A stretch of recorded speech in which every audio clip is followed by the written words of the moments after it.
बिस्मिल्लाहिर्रहमानिर्रहीम। अगर कोई मुझसे या आपसे ये पूछे कि क्या आप हंसते खेलते हुए ज़िंदगी गुजारना चाहते हैं या रोते हुए ज़िंदगी गुजारना चाहते हैं, तो मेरा और आपका जवाब क्या होगा?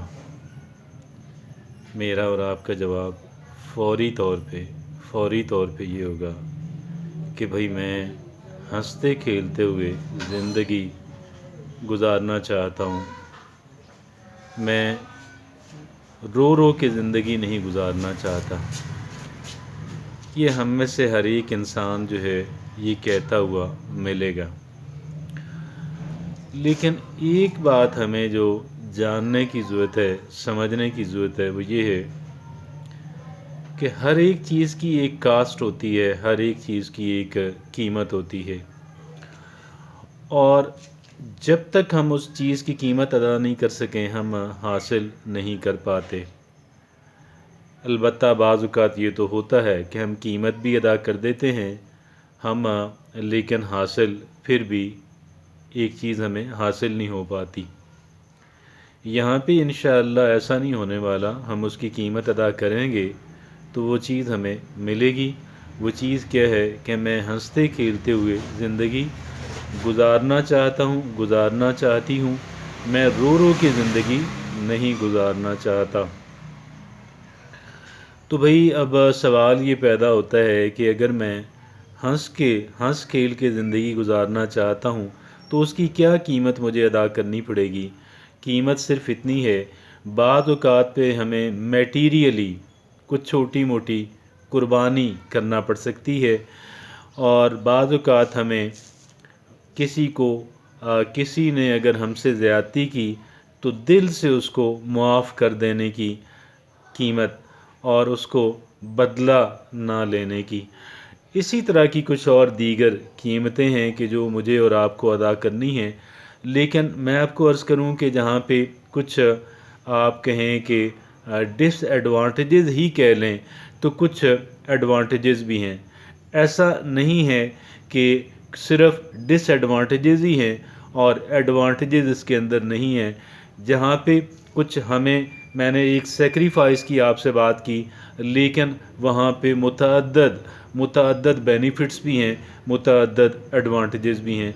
आप कहेंगे एडवांटेजेस क्या हैं? सच पूछें तो एक तवील फ़हरिस्त है उन एडवांटेजेस की कि जो एडवांटेजेस इसके अंदर पिन्हा हैं, पोशीदा हैं। मैं आपसे सिर्फ़ एक दो की बात करने जा रहा हूँ और वक्त अलाउ नहीं करता कि उसकी डिटेल के अंदर जाया जाए। और वो एक दो बात ये है कि हर एक इंसान जो है वो आपको प्रेफर करेगा, लोगों की अक्सरियत आपको तरजीह देगी जहाँ पे भी आप होंगे। मैं ये तो नहीं कहता कि हर एक जगह पे, लेकिन मैं पूरे इत्मीनान से कहता हूँ कि मुतअद्दिद जगहों पे आप महज इस वजह से प्रेफर किए जाएंगे, आपको तरजीहन आपको लिया जाएगा कि आप हंस खेल के ज़िंदगी गुजारने वाले, आप एक हंसमुख इंसान हैं, आप एक बेज़रर इंसान हैं।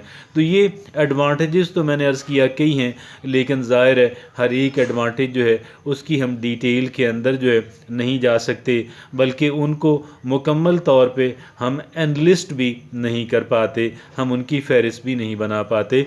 लेकिन इसका जो अल्टीमेट मकसद है, इसका जो अल्टीमेट एम है, यकीनन बहुत बड़ा और यकीनन बहुत अजीम है। और वो जैसा आज की हमारी ये गुफ्तगू है कि वो हमारा जो इसका अजीम मकसद है वो सिर्फ़ इतना सा है कि हमने हंसते खेलते हुए ज़िंदगी गुजारनी है, हमने रो रो के ज़िंदगी नहीं गुजारनी। एक इंसान के जो दौलत के अंबार लगा लेता है, एक इंसान के जो शोहरत के अंबार लगा लेता है, एक इंसान के जो पावर भी और इन्फ्लुएंस भी हासिल कर लेता है, अगर वो हंस खेल के ज़िंदगी नहीं गुजार रहा, आप यकीन जानिएगा कि वो एक कामयाब इंसान नहीं है। उसकी ज़िंदगी एक कामयाब ज़िंदगी नहीं है, उसकी ज़िंदगी एक नाकाम ज़िंदगी है। इस वजह से कि अगर दौलत आपकी और मेरी ज़रूरत से 1000 گنا زیادہ اگر ہم اکٹھی کر لیں تو اس کی یوٹیلیٹی کیا ہے؟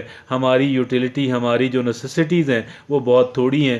باقی بچی ہوئی دولت جو ہے، میں یہ نہیں کہتا کہ آپ دولت کو آگ لگائیں، آپ آئے ہوئے رزق کو ٹھکرائیں، میں ہرگز یہ بات نہیں کہہ رہا، لیکن بہرحال اس کے کچھ ڈس ایڈوانٹیجز بھی ہیں۔ ہماری ضرورت سے زیادہ جو کچھ بھی ہوتا ہے وہ ایک لائبلٹی ہوتی ہے، وہ ایسٹ نہیں ہوتا ہے، وہ ایک پوائزن ہوتا ہے۔ واپس اپنے ٹاپک کی طرف لوٹتے ہوئے میں آپ سے یہ عرض کروں کہ اللہ رب العزت نے مجھے اور آپ کو صرف ایک ہی بار زندگی دی ہے، جو شاید ہمیں دوبارہ کسی صورت ملنے والی نہیں ہے۔ ایک ہی زندگی اگلی ملنی ہے جو کہ ان اینڈنگ نہ ختم ہونے والی زندگی ہے، اور اس زندگی کا دار و مدار جو ہے آج میرے اور آپ کے اعمال کے اوپر ہے۔ تو ہمیں اگر اس زندگی کو ہنس کھیل کے گزارنا ہے تو میں سمجھتا ہوں اس سے اعلیٰ اور کیا مقصد ہو سکتا ہے کہ اللہ رب العزت کی متعین کردہ حدود و قیود کے اندر رہتے ہوئے، میں اس سے باہر جانے کی بات ہرگز نہیں کرتا، اس کے اندر رہتے ہوئے ہم لوگ ہنس کھیل کے زندگی گزاریں، اور ہمارا وقت اچھا گزرے، ہم لائف سے انجوائے کر سکیں۔ اگر بہت ساری دولت کے باوجود ہم زندگی کو انجوائے نہیں کر پاتے تو اس ایسی دولت کا کوئی فائدہ نہیں ہے۔ ایسی دولت محض وبال جان ہے، اور اگلی دنیا کے اندر ہم نے حساب یہ بھی دینا ہے کہ ہم نے کمائی کیسے اور ہم نے اس کا استعمال کیا۔ تو میرے بھائی اور بہنوں، پاکستان کے واسیوں، بات صرف اتنی سی ہے کہ اگر ہم اس بات کو اہمیت دیں، اپنی میٹیریل اچیومنٹس جو ہیں میں ان کو مکمل سیکریفائس اور ان کو قربان کرنے کی بات نہیں کر رہا، اس وجہ سے کہ وہ ایک پریکٹیکل بات نہیں ہے، وہ ایک آئیڈیل بات تو ہو سکتی ہے، وہ کسی استثنائی کیس پہ لاگو تو ہو سکتی ہے، لیکن لوگوں کی اکثریت جو ہے، ایک غالب اکثریت جو ہے، وہ اس کا اپنا معاملہ اس کے تحت نہیں کر سکتی۔ تو آئیے آج میں اور آپ جو ہے ہم اس بات کا تعین کریں، ہم اس بات کا ارادہ کریں کہ ہماری جتنی بھی زندگی اللہ رب العزت نے جو ہماری بقیہ زندگی لکھی ہے، ہم انشاءاللہ اس کو ہنستے کھیلتے ہوئے گزاریں گے۔ جزاک اللہ۔